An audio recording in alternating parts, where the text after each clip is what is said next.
Hello friends, welcome back to my channel. My name's Chelsea. You know that, I know that. Today we have a bit more of a serious video for you. Smile, flirt with the camera. There we go. Did I already say that I'm just a lady with a bulldog camera and too many opinions? Because that is true. However, today I need to talk about Piper Rockelle. I know, it's a lot.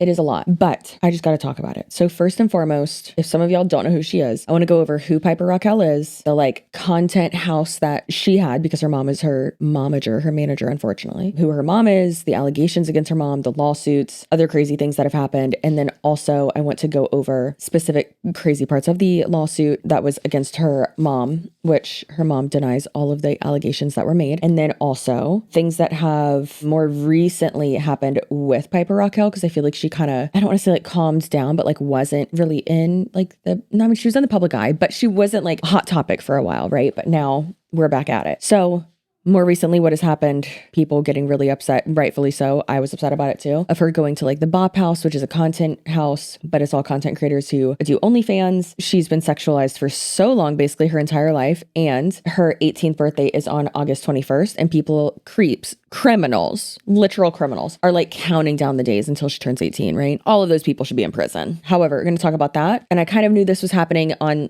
in the background, but Netflix did just announce last week that they are releasing a docuseries called Bad Influence, The Dark Side of Kidfluencing, which is amazing. I mean, sad that it even needs to be made, but amazing that it is being made. So let's go ahead and get into it because I have a theory. Okay? So who is Piper Rockelle? Piper Rockelle is a 17-year-old influencer who started making content, or rather being forced to be on camera by her mother allegedly, at just 8 years old. And she rose to online stardom through her YouTube channel and other social media platforms. Before she hit her stride producing short-form content with the help of her mother and her mother's boyfriend, Hunter, she danced and acted and appeared on scripted and unscripted shows as a young child. As she continued to post online, Piper amassed millions and millions of followers along with a lot of revenue. At one point, reportedly, it was upwards of $500,000 per month, and that's in the form of ad revenue from views and engagement, and then also brand deals and other income streams, such as merch and collaborations. Also, hey, quick note, very sorry that my voice sounds like this. I am deathly ill, but we gotta work.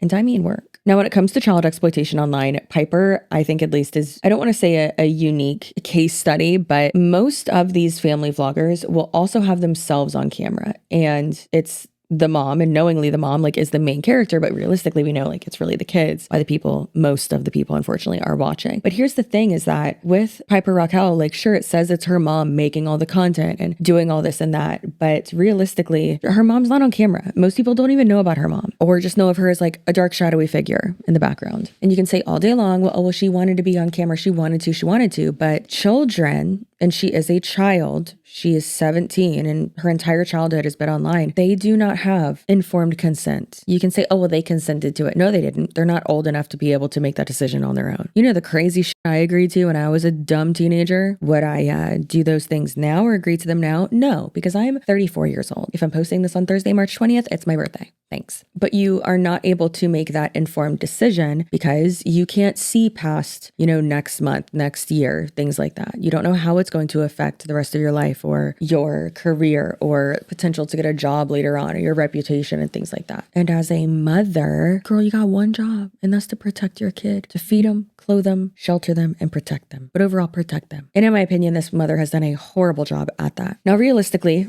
Piper and her squad were really one of the first content houses before the Team 10s, before the Hype House, the whatever other houses, before the Bop House. Sure, there were groups of friends, but a lot of them didn't live together. And from what people in this squad say, these people lived at the house. Starting around 2017, Piper began to appear in her videos alongside a rotating cast of young teenage or tween friends, and they became known as the Squad. Together, they would create content and cross-promote on each other's personal channels as well. The lineup did shift over the years, but the squad members included Sophie Fergie, Gavin Mugnus, it's a horrible last name, Sawyer Charbino, Hayden Haas, Corinne Joy, Emily Dobson, Judson Ramirez, Claire Rocksmith, and Simone Harris. But like I said, there were a few others that came in and out as well. Eventually, some of the squad members moved in with Piper and her mother in order to increase their content output. While the videos they made emphasized silly, fun, innocent vibes, behind the scenes, many of the parents of the squad members eventually distanced themselves from what they felt were Tiffany's questionable behavior and manipulation tactics, which led Tiffany to ban some of the children from the group as well. Now, back in the day, when I want to say 3-ish years ago, when the lawsuit, which we'll talk about in a second, really first came about, and a lot of people were calling this out more, reportedly, whatever, I'm not stating this as a fact, but apparently a lot of people were scared to talk about Tiffany Smith because there was a rumor going around, like behind the scenes, content creator wise, that if you talked about like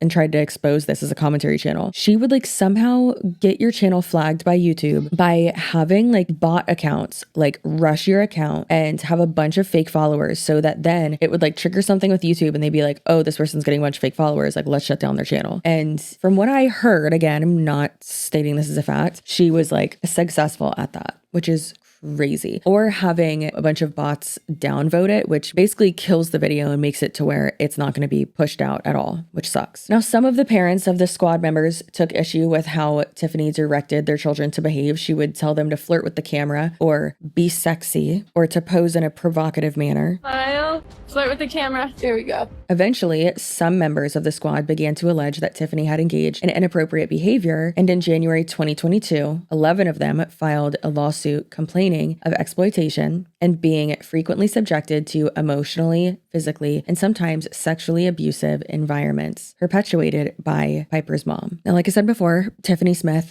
did deny these allegations and still apparently does, and the case was settled for $1.8 million, which is nothing when you're the one managing Piper Rockelles' social media empire. Now, speaking of a lot of money, although Rockelle made as much as $500,000 a month, former squad members claimed in their lawsuit that they often worked without meal or rest breaks and were not given on-set schooling. A 2022 Times investigation into Rockelles' business also reported more serious allegations. Some children said that Smith offered to show an 11-year-old girl how to perform oral sex, mailed her daughter's underwear to men, and touched some of the squad members inappropriately, sometimes impersonating the voice of a dead cat while doing so. Now let's go over the general allegations portion of this lawsuit, because I do think that this is very important to go over and for y'all to see actually like on a legal document. Number 26 here says, Piper Rockelle, a gifted young lady who now boasts a subscriber base of over 8.5 million. Piper was just 9 years old when she became relatively internet famous overnight. That's terrifying. The implications that come with that, people do not understand, and it's so scary. And because of the parasocial aspect of it, being just like famous and like being in movies and TV shows and whatever, like fine, but that parasocial aspect of being internet famous is so scary when it comes to kids. And other than just saying like what YouTube is and how much money you can make on there and how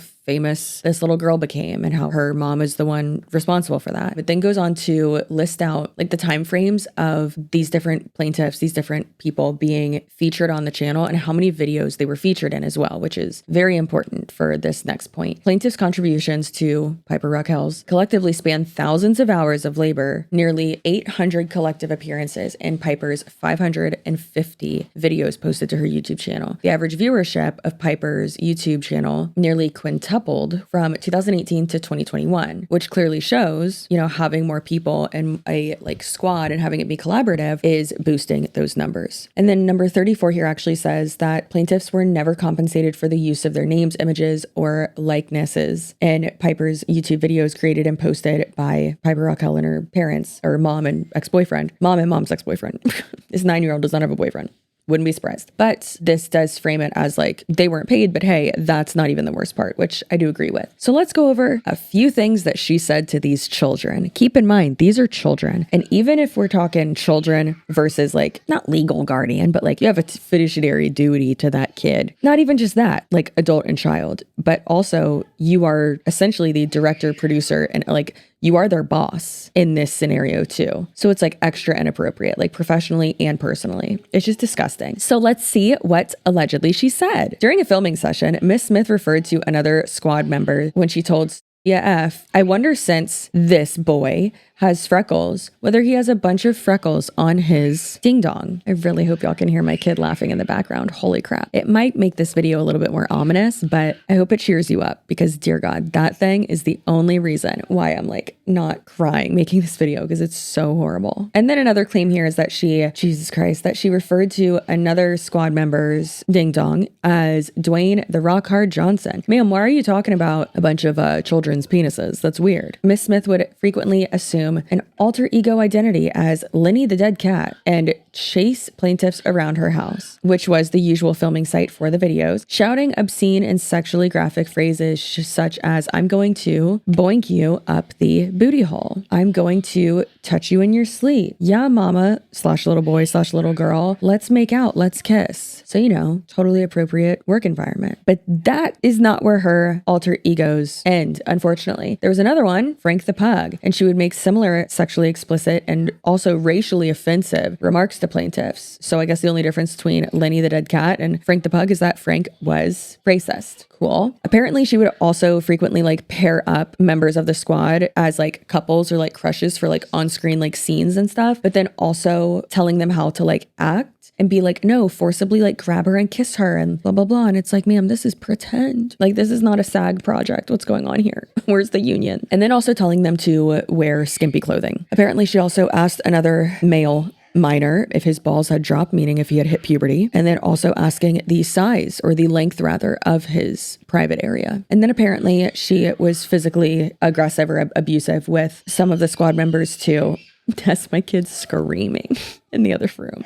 He's playing, it's okay. And she would frequently push, pull, and hit and yank the girl's hair, which is, dear God, that's horrible. All of it's horrible. And then also one of the squad members, she would tell her that she was sexually undeveloped and that she was flat-chested. Now we're just going to do some rapid fire so y'all can get the gist of all this. Miss Smith locked one of the plaintiffs in a bathroom for a discussion and told him he and another male squad member were horny bastards for holding hands with a girl. But then she would also allegedly pressure male squad members to be more sexually aggressive and physical with her daughter. Apparently, Miss Smith allowed a young adult to come into the filming set and sexually harass the male plaintiffs by touching their private parts and or otherwise backhanding or tapping them on the penises. During a thumbnail photo shoot for a YouTube video, Miss Smith demanded that plaintiff take off her clothes and ultimately make it appear like was fully naked. She told them that sex sells and to take their clothes off. She also told them to wear something slutty, make sexy kissing faces, and to push out their butts. Miss Smith would often boast to plaintiffs and others about being the madam of YouTube and a pimp and tell people that she makes something that I'm not going to verbally say on YouTube. Miss Smith would also discuss sex toys with the plaintiffs and asks whether they knew what a dildo was used for. She offered hemp brownies to plaintiffs who unwittingly, meaning they did not know what was in them, consumed them. And then she also discussed and engaged in the use of recreational drugs around the plaintiffs and encouraged them to do the same. On one occasion, offset, Miss Smith asked the youngest plaintiff in the Lenny the Dead Cat voice if she had ever had sex before. And when she responded no,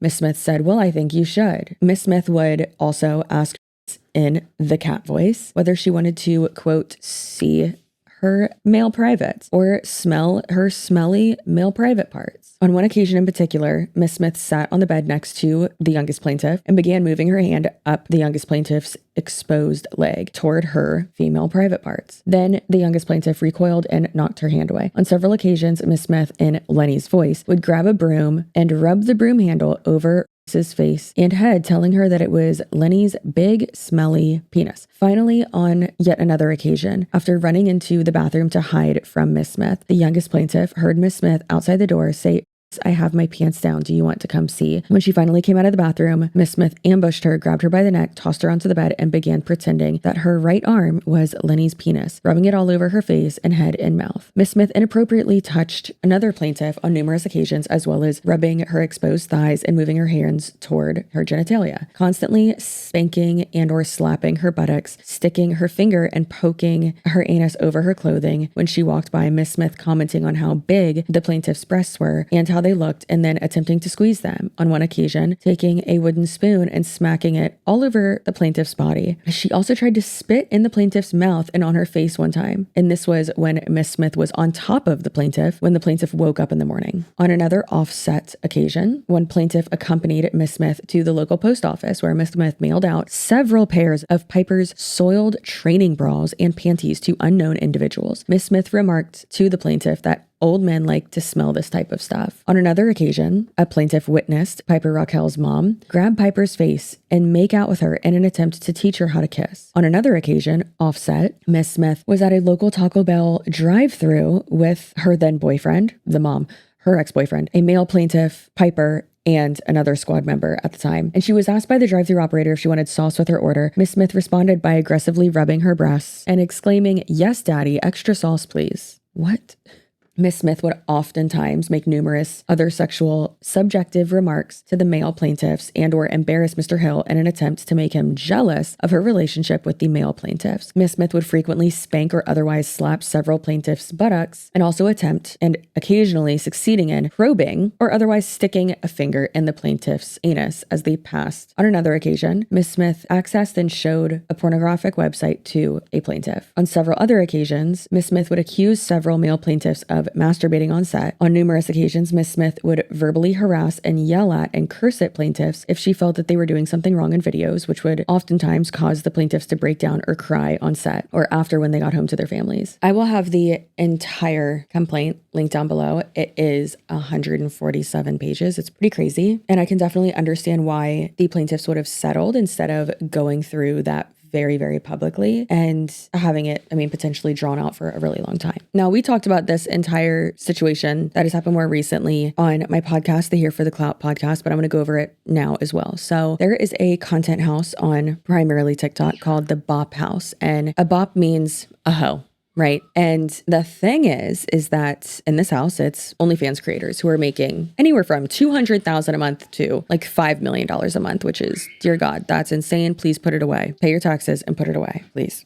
Now, the Bob House has been doing collabs and just like inviting a bunch of like whoever's popping off right now to the Bob House to create like not content with them. I don't know if that's what they're doing. I assume it's not, but to like make reels with them, whatever, and just to promote the Bob House more. That essentially helps them even more. The thing is though, is that with a lot of these girls, even if you look at a picture of the girls who are in the Bob House, they do not look like they are the age that they are. A lot of them are 18 to 22. I feel like the oldest one is like 22 or 24. And unfortunately, because there are creeps, absolute creeps, who are willing to pay a lot of money and want them to look a lot younger, they literally like will wear like light pink and light blue and like have braces and like pigtails and just like look very innocent and young. And these people who are paying for this type of content should be put in prison right away and put on all of the lists, not just one, all of them, all of the lists, all of the registries, if you will. And I'm not talking about your wedding registry, Jessica. So it was a really big controversy and like a huge deal that they invited Piper Rockelle to come to the Bop House because Piper Rockelle at that time and currently still is still 17. She's not 18 yet. Her 18th birthday is August 21st. So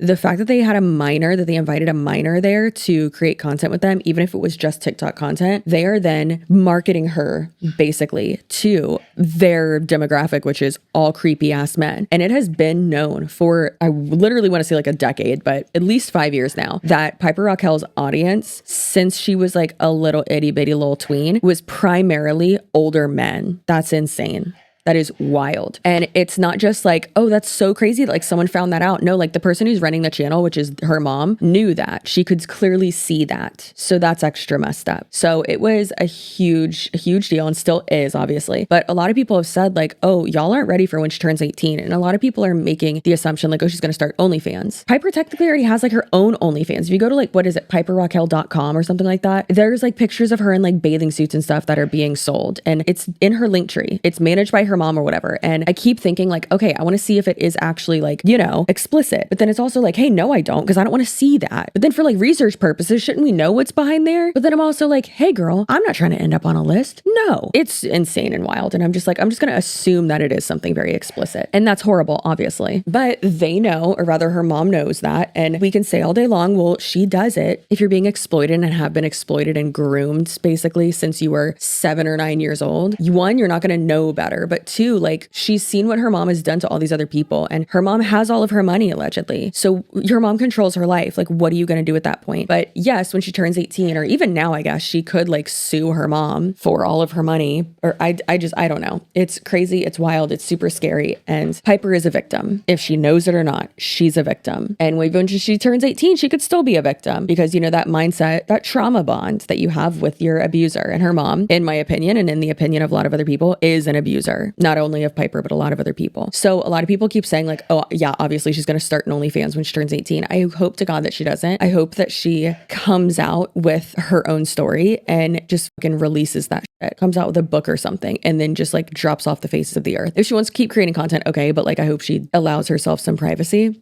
But a lot of people are saying like, oh, well, no, she's just like, you know, putting all this out there so that one, she can get more views, and then two, so that the bad baby of it all, where people were, like I said, literally counting down the seconds, creeps, criminals, counting down the seconds to her having an OnlyFans. But in my brain, I'm like, what if that's not what she's doing? What if she knew that this documentary, this docuseries was going to come out on Netflix? And what if that's why she went to the Bop House? Girl, that's what I'm thinking. I'm hoping that's the case. Obviously, would I rather her just like not do anything? Yeah, but of course, does she have the choice? Probably not. This is all just theory and allegedly and a conspiracy, basically, I'm putting out there. Sorry. That's probably harmful too. Sorry. But I want to know what y'all think about it. So that's what I think that she's doing, is that she is potentially like driving up all of this, you know, buzz and controversy and all that shit. Maybe seeing how well Sherry Frankie's book did. Sherry Frankie's book was amazing. And then also seeing, okay, I want this docuseries on Netflix to do well. That's like about this whole situation. I don't think she's in it because, again, she would need her parents' permission to be in it because she's 17. But then like if that does super, super well, then obviously that's just going to get more press for her. Obviously more creeps looking at her, but more press for her and people wanting to know her actual story. So I really, really, really hope. I don't know. It's real sad. I hope that it's like a character that she's playing. I don't think she's dumb. I think she is smart, but I just really hope that she's okay. And people can say all day long, well, like, oh no, she's, you know, she's 17, blah, blah, blah. Anyone commenting like that, like, why are people hating on her? I agree that, yeah, on some of her comment sections, like people are being pretty horrible. And it's like, hey, she's a victim too. But then also people being like, oh, other like kids post the same thing. And it's like, well, they shouldn't. But also like, are they being forced by their mom to post that? And do they have this massive following that is being monetized? So for instance, we're just going to blur her out. Okay. Just a super light blur on her. Cause it's just, with this context, it's super sad. So I went to some of her most recent posts, and ones that were like a little suggestive kind of. And on this one, I just wanted to show y'all how easy it is to see the creeps in her comment sections, because it is hard sometimes because there's so many fucking comments and so much engagement. But this man, Nathan, you're easily in your 30s or 40s with that receding hairline. Why are you putting hard eyes on this 17-year-old's post? What are you doing, Nathan? Nathan _ Labati 21. Nathan Labati? More like Nathan, give me a lobotomy, right? Or give yourself a lobotomy, please. And then this one from Rodney Grant. Rodney, they're coming to get you, bud. You hear them sirens? This one says, you're not flat. Love you. Nice with it. You got to date a black guy to get it, love. With, again, heart eye emojis.